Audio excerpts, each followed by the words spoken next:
Hello అండి. అరిసెలంటే చాలామందికి ఇష్టం ఉంటుంది కదా. ఈ అరిసెల్ని పర్ఫెక్ట్ కొలతలతో మంచిగా ఏమాత్రం పాడవకుండా, విరిగిపోకుండా, గట్టిగా రాకుండా ఎలా చేసుకోవాలో ఈ వీడియోలో చూసిద్దామండి. పాకం కరెక్ట్గా రాకపోతే గట్టిగా అవ్వడము, లేదంటే మనం ఆయిల్లో అరిసెలు వేయగానే విరిగిపోవడము జరుగుతుంది కదా. అలా కాకుండా చాలా సింపుల్ టిప్స్తో పర్ఫెక్ట్ అరిసెల్ని ఎలా చేసుకోవాలో చూద్దామండి.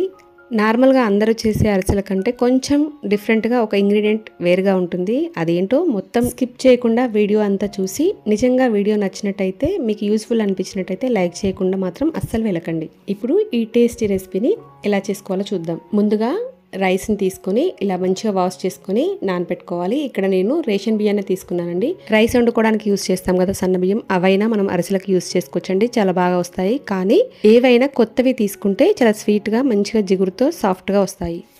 మీకు టైం ఉన్నట్టయితే ఒక 24 గంటలు బియ్యాన్ని నానపెట్టుకోండి. టైం లేకపోతే మినిమం 12 గంటలైనా నానపెట్టుకోండి. ఎక్కువసేపు బియ్యాన్ని నానబెట్టినప్పుడు మధ్య మధ్యలో 2-3 సార్లైనా వాటర్ని చేంజ్ చేసుకొని ఫ్రెష్గా మళ్ళీ వాటర్ వేసుకొని పెట్టుకోవాలి. పిండిని పట్టించడానికి ముందు వాటర్ తీసేసి రంధ్రాలు ఉన్న గిన్నెలో వేసుకొని ఒక 15 నుంచి 20 నిమిషాలు వదిలేసినట్టయితే వాటర్ అంతా బయటికి వెళ్ళిపోయిన తర్వాత వెంటనే పట్టించేసుకోవాలి.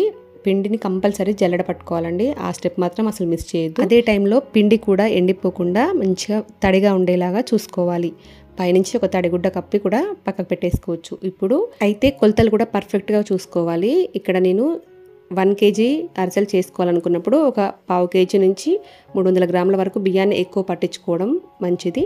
బెల్లం 750 గ్రాముల నుంచి 800 గ్రాములు వేసుకొని వాటర్ వేసి ఇలా మొత్తం పూర్తిగా మెల్ట్ అయిన తర్వాత ఒక్కసారి వడకట్టుకుంటే రాళ్ళు చెత్త ఏమని ఉంటే వెళ్ళిపోతాయి. ఇప్పుడు మంటని హై టు మీడియం అడ్జస్ట్ చేసుకుంటూ పాకాన్ని పట్టుకోవాలి. ఇలా పైన బురగంతా పోయి ఉడికినట్టు అవుతుందండి. ఆ టైంలో మనకు పాకం వస్తుంది. కానీ మధ్య మధ్యలో ఇలా చెక్ చేసుకుంటూ ఉండాలి. ఒక ప్లేట్లోకి వాటర్ తీసుకొని కొంచెం పాకం వేసుకొని ఇలా టెస్ట్ చేసుకోవాలి. ఇలా మనం పాకం మొత్తం దగ్గరికి చేసినప్పుడు ఇలా స్ప్రెడ్ అవ్వకుండా కాస్త చేతికి ఉండలా ఉండిపోవాలి. అప్పుడే పాకం పర్ఫెక్ట్గా వచ్చినట్టు.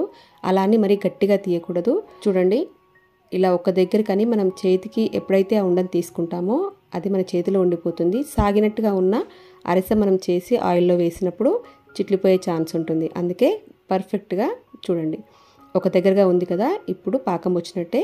దీంట్లో యాలకుల పొడి కొంచెం స్పెషల్గా చేస్తానని చెప్పాను కదా, అదే అండి. ఇక్కడ 2 టేబుల్ స్పూన్లకి సోంపు వేసుకున్నాను. ఒక 4 నుంచి 5 టేబుల్ స్పూన్లకి నువ్వులు కూడా వేసుకొని అన్నీ కలిసేలా కలుపుకోవాలి. ఇప్పుడు స్టవ్ పైనే ఉన్నట్టయితే లో ఫ్లేమ్లోనే ఉంచుకోవాలండి. ఒక 3 నుంచి 4 టేబుల్ స్పూన్ల నెయ్యిని కూడా వేసుకోండి. నెయ్యి ఎక్కువైనా పర్లేదు, చాలా బాగుంటుంది. ఫ్లేవర్ నచ్చిన వాళ్ళు ఎక్కువైనా వేసుకోవచ్చు. ఇప్పుడు ఇలా అన్నీ కలిపిన తర్వాత పిండిని కొద్ది కొద్దిగా ఇలా వేసుకుంటూ కలుపుకోవాలి. ఒకరి హెల్ప్ ఉంటే చాలా ఈజీగా చేసుకోవచ్చు. ఈ అరిసెలు మా ఫ్రెండ్ కోసం చేసినవండి. ఆమె సోంపు కావాలని అడిగింది, అందుకే సోంపు వేసి చేసాము. కానీ నిజంగా ఫ్లేవర్ చాలా బాగుంది. నాకైతే సోంపుతో అరిసెల్ని తినడం ఫస్ట్ టైం. సోంపు ఫ్లేవర్తో అక్కడక్కడ నువ్వులు అన్ని తగులుతూ చాలా బాగుందండి. మీరు ఈ అరిసెలు చేసుకున్నప్పుడు ఖచ్చితంగా ట్రై చేయండి. చూడండి, పిండి ఇలా చేసుకొని జారుడుగా మనం పిండిని వేసుకోవాలి. ఎక్కువ పిండి వేసుకున్నట్టయితే గట్టిగా అవుతుంది. చల్లారిన తర్వాత ఇంకాస్త గట్టిగా అవుతుంది కాబట్టి కాస్త లూజ్గానే చేసుకోవాలి. అందుకే బియ్యం పిండిని కాస్త ఎక్కువ పట్టుకోవాలి. నాకైతే కొంచెం మిగిలిందండి, ఒక పిడికెడంత పిండి మాత్రమే మిగిలింది. ఇప్పుడు ఒక 10-15 నిమిషాల తర్వాత నేను అరిసెల్ని చేసుకుంటున్నాను. మనకు కావలసినంత సైజులో పిండి ముద్దను తీసుకొని ఇలా అరిసెను ఈవెన్గా ప్రెస్ చేసుకొని కాగిన ఆయిల్లో వేసుకోవాలి. ఆయిల్ మరీ ఎక్కువ లేకుండా మీడియం టు హై అడ్జస్ట్ చేసుకుంటూ మనం అరిసెల్ని కాల్చుకోవాలి. చూడండి, పర్ఫెక్ట్గా పొంగింది కదా, చాలా బాగా వచ్చాయండి. ప్రతి ఒక్క అరిసె ఇలానే పొంగింది, ఒక్కటి కూడా చిట్లకుండా చాలా పర్ఫెక్ట్గా వచ్చాయి. ఎందుకో తెలియదు, అరిసెలు చేస్తున్నప్పుడు చాలామంది భయపడతారు కదండి, అవి చిట్లిపోతాయి, విరిగిపోతాయి. అందుకే అరిసెలు చేసేంత వరకు కూడా చాలా జాగ్రత్తగా చేస్తూ ఉంటాం కదా. పిండి మొత్తం అయిపోయేంత వరకు ప్రతి ఒక్క అరిసె పొంగుతూ చాలా పర్ఫెక్ట్గా వచ్చాయండి.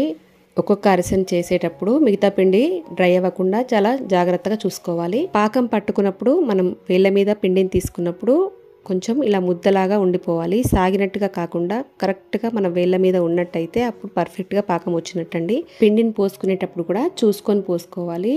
నేను కలుపుకున్న కన్సిస్టెన్సీలో అయితే మరీ మెత్తగా సాఫ్ట్గా కాకుండా మరీ హార్డ్గా కాకుండా మంచిగా వస్తాయండి. పర్ఫెక్ట్గా ఉంటాయి. తింటుంటే ఇంకా తినాలనిపించే రుచితో చాలా బాగుంటుంది. ఈసారి అరిసెల్ని ఇలా ట్రై చేసి చూడండి, సూపర్గా వస్తాయి. ఇక్కడి వరకు వీడియో చూడడానికి వచ్చిన ప్రతి ఒక్కరికి స్పెషల్గా థ్యాంక్ యూ అండి.